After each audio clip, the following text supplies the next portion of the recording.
Tig natin kanina, kamakailan, kila Engineer Bryce, na yung tinatawag na sagasa.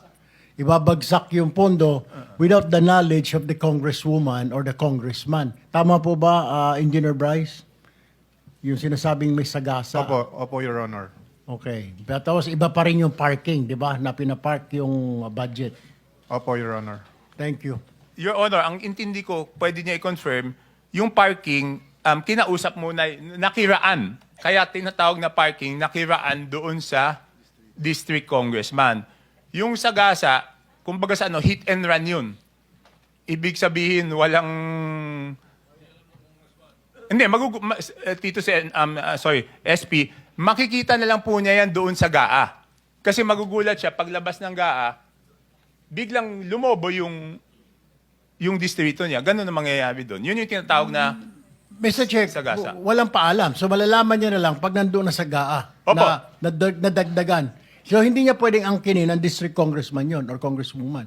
Hindi, Dahil may hindi. may-ari nun.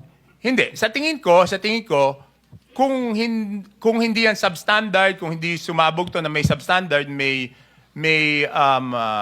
ghost, syempre for political purposes, aangkinin niya yon na siya nagpagawa. For political purposes lang, for political mileage, sabihin niya sa mga kababayan niya, ako yung nagpagawa nito.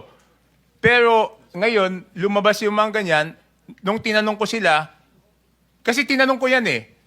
Siyempre tinanong ko sa kanila, para lang sigurado ko na hindi nila request. Kasi baka request nila. Tinanong ko, sinabi ko, request nyo ba to? Sabi nila, hindi.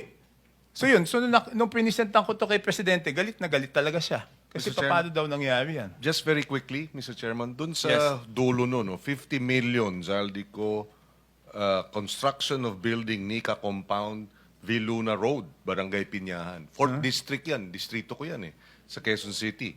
District 4 yan. So yan, sinasabi ninyo, posibleng hindi alam nung congressman dahil sinagasa. Yes, posible, pero hindi ko na natanong yan, Sen Kiko, kasi ang tinanong ko lang yung sobrang lalaki. Di ba yung 3 billion, 3 billion, 3 billion. So my conclusion was, kung yung malalaki hindi pinaalam, I just concluded na posible rin. Kaya ito pong mga to, itong 13.8 na to, tsaka yung 2 billion sa Ako Bicol, tsaka 2 billion sa BHW, ang ginawa po niyan, hindi na talaga pina-release totally. Pina-hold na po yan totally at hindi na pina-release. Kasi nga, nung nakita namin yung presentation na ganyan, ganon yung lumabas.